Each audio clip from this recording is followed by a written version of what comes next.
Story 1, I met a woman in the 90s. My girlfriend worked with her at a charity. Really nice lady, like your favorite auntie type of person. I learned that she once had a child, a little boy. He only lived to be a few years old because one day, while they were both playing in the garden, the boy picked up a snail and licked it. Can't remember if it was days or weeks later, but parasites had nested in his brain and eaten it from inside. What is more terrifying? That common snails can do this, or that your child can be lost so quickly and innocently while you are playing in the garden making memories. I will never forget that. Story 2. I got one.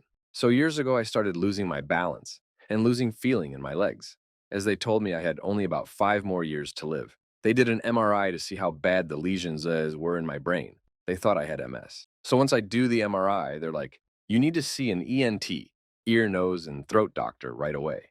So I'm like, dude, tell me about the MS. And all they do is keep repeating, go to the ENT. So I go to the ENT, and he explains, they think I have a giant fungal growth, taking up the entirety of my sinus cavities and pressing on my brain. So after medication, a super painful surgery where they had to break my nose and sinuses to get it out, medical stents that were made on a 3D printer using some hardened medicine, and about 4 months of healing, I was back to normal-ish.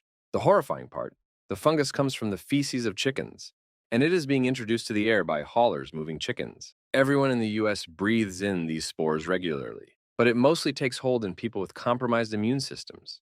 Settling in the lungs is most common and is often mistaken for lung cancer at first. And the scary kicker, fungal disease in humans is increasing with climate change. Warmth makes them easier to spread. We do not have many good antifungal meds, that is, antibiotics that kill mushrooms. We don't expect to find many because fungi are more closely related to mammals than our bacteria, so there are fewer things that will kill fungi in a targeted manner without killing you. Story 3? I guess this isn't terrifying, but the Pillars of Creation, that amazing feature in the Eagle Nebula that is super famous and amazing, doesn't exist anymore. It was wiped out by a supernova some 7,000 years ago. And given that it is 6,500 light years away, we can still see it. But in the next 500, 1,000 years, astronomers will no longer see it in the night sky, though I assume they'll see a really amazing supernova, which could equally be as awesome. Imagine spending your life at just the right moment in history that you can watch a supernova unfold and wipe out a massive 4-5 light-year tall iconic feature in our galaxy. Story 4.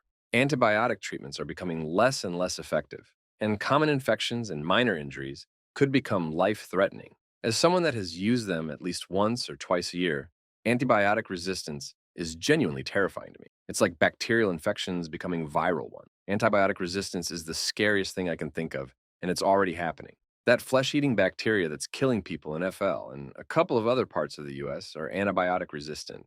The fact that the news stories I have read on it don't even include the phrase is even more terrifying. Story 5. There's a theory that the reason we can't detect any life outside of ours is due to the fact that all intelligent life is inherently self-destructive. It will crumble too fast for two separate species to be technologically advanced enough to communicate their existence to the universe. I mean, the closest star to us, other than the Sun, is Alpha Centauri. It's 3 light years away. That means that with our current technology, it would take something on the order of 10,000 years to reach it. And that's in our backyard. Distances in our universe are mind-numbingly vast, and there's a really high probability that even if there are other intelligent and technologically proficient species, our universe is so big that frequent interstellar travel is all but impossible. Story 6. The lyssavirus has been plaguing our species for thousands of years. Once contracted, the virus hijacks your nervous system to travel to your brain, much different than a normal virus. By this method, it remains completely undetected by your immune system. This process can take weeks to months. Once the virus reaches your brain, your immune system is put into overdrive, as it can finally detect something is wrong. However, the lyssavirus continues to control your central nervous system and forcibly tells your cells to self-destruct as they arrive in your brain. The T cells that it does not tell to self-destruct, it tells to serve neurons in your brain, causing confusion, lethargy, rage, and paralysis.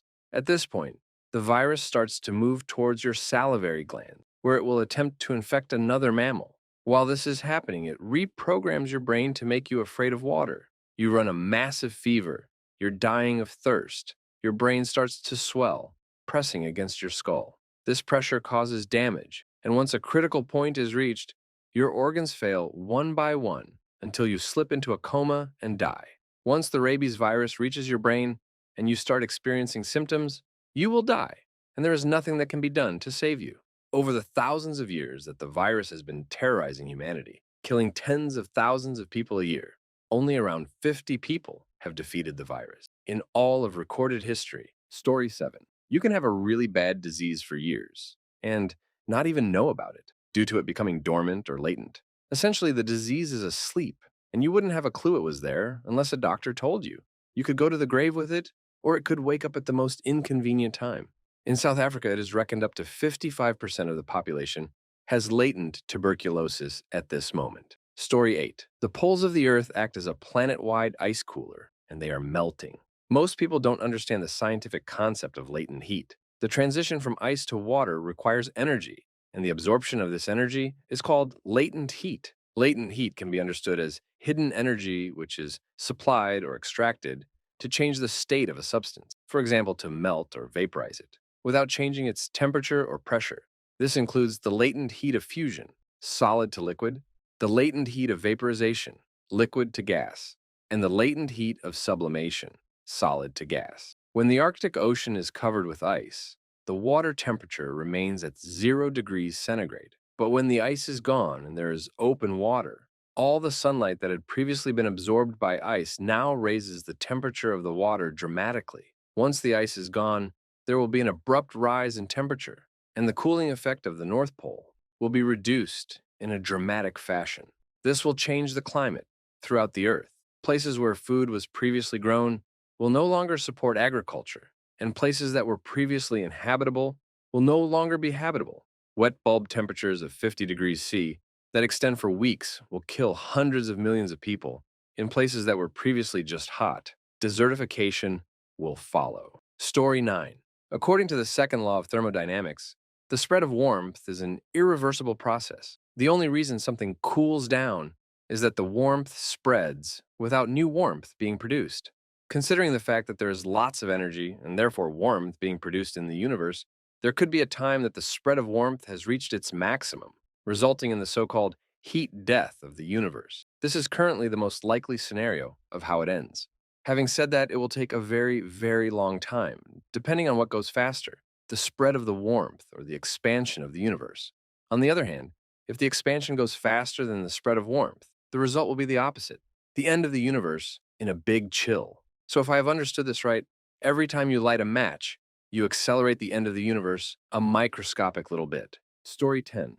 If you have an infection severe enough, your body may eventually kill itself by attempting to save you. It's called sepsis, and it's an overreaction of your immune system, often leading to organ failure due to a dramatic decrease in blood pressure, among other things. At its highest severity, it is known as septic shock, and patients often need to be put into a medically induced coma. It's the cause of about a half of the deaths in hospitals, and the initial infection doesn't even have to be that bad. What's scarier is that even routine dental appointments can cause this. Earlier this year, I had to have a tooth pulled, which had cracked and developed an abscess. Yuck and ouch. Within an hour, I was in the hospital with a heart rate of nearly 200, plummeting blood pressure, extreme mental confusion, and I was shaking so badly that I couldn't breathe properly. I was told that after the tooth was pulled by my dentist, bacteria entered my bloodstream through the open socket, and I would have gone into septic shock had I made it to the hospital any later. I was in the hospital for 5 days, and I'm lucky to be alive. A lot of the time, when a bacterial infection kills you, it's your brain and body that actually pulled the trigger. Story 11. Plastic was invented in 1907, and in 115 years, humanity has doomed the planet with its pollution. There is now 8.3 billion tons of plastic on Earth, and it's estimated that 6.3 billion of that is trash. Plastic can break down into such small parts that it can enter your bloodstream and even break the blood-brain barrier. In fact, a study was done to test the effect of microplastics on humans, and the scientists behind the study had to end it, stating they could not find a control group. Scientists have found microplastics polluting every single biome of Earth, the air we breathe, the food we eat, and the deepest depths of the oceans. Have a great day. Story 12. The heat death of the universe. Eventually, due to thermodynamics, everything will be cold and dark and silent. No usable energy will remain in the universe at all. This won't happen on a human or even geological scale. It will take billions, even trillions of years to happen. But all energy is finite and will one day run out. Everything that ever was will be lost, unreachable and unreadable. All life, whether it's ours, very distant, contemporaries, lost predecessors or successors after we are long gone, is just a spark in the depth of space, brief, beautiful, and precious. Every pain and terror will one day pass away, with no one to remember it, but so will every joy. What is especially beautiful about this gothic end to the universe is that extremely low energy states, like the hollow core of a universe that has expanded to the point of heat death, may be the trigger condition for a big bang. So when it does happen, the universe will burst back into life like a phoenix. Again, there are also the unreachable distant remains of previous universes drifting out into the infinite, so far that the energy required to reach them is greater than the energy required to return. So there is no reflection, no echo, no perception of them. Someone else had a quote from the Magnus Archives, but everything ends, even the universe, even time. And that means it has always already ended. Story 13, 40 years. That's how long it's estimated that civilization is left. There was a study by some Harvard people who developed a mathematical model of how civilizations collapse, the warning signs and social factors that affect that. It was meant for historical civilizations, but some bright spark applied it to our current one. Assuming there are no radical changes to our society, then our current civilization is already showing signs of decline, and there is a 50% probability of a complete collapse within 40 years, increasing to near 100% by the end of the century. And if you aren't scared of what happens after that, you should be. Story 14. At current technology and political climate, the climate crisis is going to get progressively worse, leading to global unrest, reduction in habitable space, reduction in agricultural land, and result in trillions of damage, famine. This all will happen in places that no one cares about first, and once it happens to places that we do care about, stopping the phenomena will be very hard to do. Disappearance of biological diversity will have consequences on human life on the planet. Example, if all pollinators suddenly disappear, a large portion of us starves. The current political situation is well set up for a global war. Spending towards the military is growing. There is already a land war in Europe. India and Pakistan are both nuclear powers and have active skirmishes. The Koreas is a classic. Asia Pacific is waiting to go up in flames. Air travel and lack of meaningful measures means that the next big pandemic is right around the corner. The current economic system we all observe is no longer bound by reality, but simply an understanding that money has value. Large amounts of the planet's groundwater reserves are being pumped directly into the oceans without replenishing them. Without large changes to agriculture, this will not stop. These changes will lead to famine in the poorest of countries. Without large changes in how we produce energy, we cannot reclaim that water from the ocean. The age pyramid phenomena might result in the collapse of countries and regions. If any of the things on this list come to fruition, the time of globalism might come to an end, largely benefiting areas with access to resources and labor, and causing colossal damage to areas that lack those. Story 15. The magnetic poles regularly flip dramatically, reducing the magnetic field, which protects from radiation from space. This would be invisible to the fossil record, but would kill every land-based animal over a few years. The last time it flipped was 50,000 years ago, the same time as France's Chauvet cave artworks were produced with ochre. It has been speculated that humans survived deep in caves, venturing out for short trips to hunt. Ochre can and is used to protect people from the sun's rays, which is another way of saying radiation from space.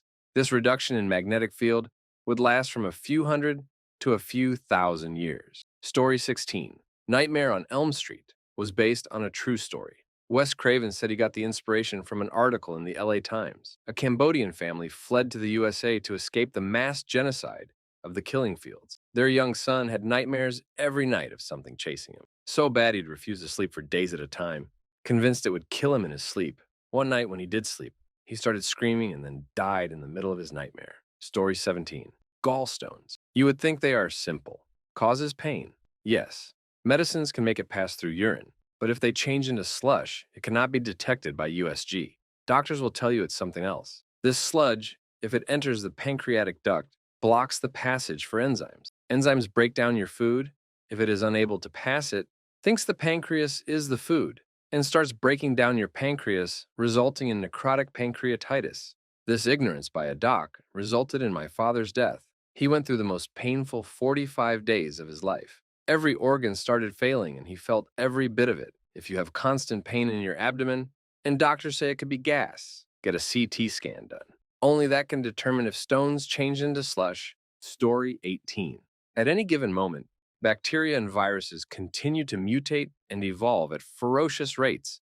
This includes incredibly dangerous ones, held back by maybe a single species barrier or some cellular marker that makes it easy for our immune systems to identify, or ones that just haven't encountered humans yet, so they don't have any evolutionary impetus to retain traits that help infect humans. At any time, one of those diseases, possibly a completely novel one that has never infected humans before, could make the jump into human compatibility and literally doom our species. In the span of a year or less, a sufficiently communicable and deadly disease could wipe us out, especially if it has a symptomless incubation period of a few days to a few weeks, allowing for easier, undetected proliferation. Story 19. As a human, your only enemy, only threat to you, only thing that has any willful malice for you, only thing in this world that might consciously want you to suffer is your own kind. You can't, to any extent, fully protect yourself. Hash 1 because you're dependent on other humans for everything. And hash 2, no one is immune to getting punked or overpowered. Think of any sick, twisted, gruesome act that you can feasibly in our reality do to another human.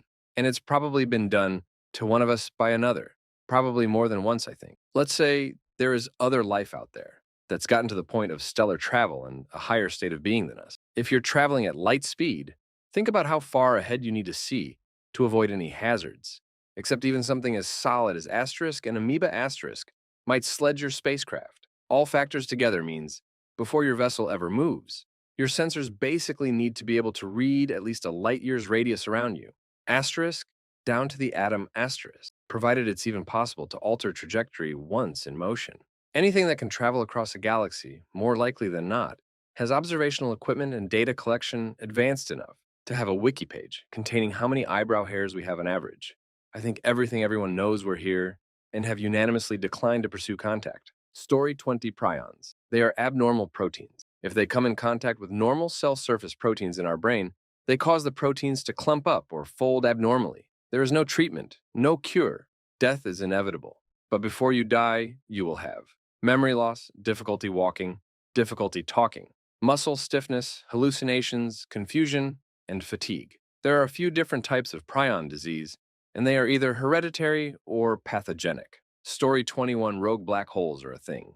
They can zip around the universe at speeds close to half the speed of light. Some are as large as an atom, but weigh as much as an entire large city. Some are as large as our moon, and way more than our sun. Scientists who are paying close attention might at some point see other planets in our solar system get swallowed up or having bites taken out. There's nothing we can do. If it's headed for us, we're done for. It might hit Earth and take a quarter of the planet out. Time-wise, the planet would restore to a roundish shape in a few months, but the effects are devastating.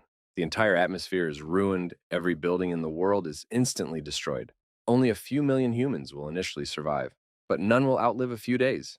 At best, as temperatures soar with the magma of the planet, mixed with steaming hot ocean water, is circling the planet. Life itself might not be extinct, though. In a few 100 million years, we will see large life forms again, like fish and such. But intelligent life might never evolve ever again before our sun becomes a red giant and swallows the entire planet whole. Story 22. Terminal burrowing. Basically, when mammals, humans included, slowly freeze to death, in the final stages, the brainstem will order them to burrow to the ground in an attempt to get warm, known as terminal burrowing or hide and die syndrome. It's the reason when people freeze indoors, you'll find them hidden in small, enclosed spaces, such as underneath beds or behind wardrobes. It's often associated with paradoxical undressing. It's not limited to land. There is a book about 4 footballers on a fishing trip in the Gulf of Mexico, written by the only survivor. Their boat capsizes, and they hold onto the boat in very cold circumstances. While some aspects are really scary, like one becoming more and more aggressive toward the others, another at one point simply swims away and then burrows himself by diving head-on into the ocean, never to be seen again. Another instance, although this might be panic-induced, comes from a German U-boat in World War II. They were hit by a depth charge and sank rapidly. One survivor reported he crossed the officer's room and saw another sailor trying to climb into the shoebox-sized drawer containing his personal items, among others, a picture of his family. Only his head fit in, but he tried to push himself inside nevertheless. Story 23. The entrenchment of corporate and political power has become so pervasive and normalized that it's hiding in plain sight. Censorship is normalized because of it. And, on a national scale, citizens across the world are at the whims of the energy infrastructure that's outdated and stopping the world from transitioning to a decentralized energy grid, which would make the cost of everything humanity does cheaper. These things are happening because the incumbents are too powerful, because the political system gives them that power. At least here in the United States, we are closer than ever to a totalitarian country where we are digitally tracked and socially rejected if we don't fall in line. Humanity will not survive down this road. Story 24. One terrifying true fact is the existence of supervolcanoes. These are massive volcanic eruptions that have the potential to cause catastrophic global effects. One such supervolcano is located beneath Yellowstone National Park in the United States. If it were to erupt, it could release thousands of times more volcanic material than a typical volcano, leading to a volcanic winter effect. This could result in dramatic climate changes, crop failures, and widespread devastation, affecting not only the United States, but the entire planet. While the chances of such an eruption in our lifetime are slim, the fact that these supervolcanoes exist is indeed a terrifying reality.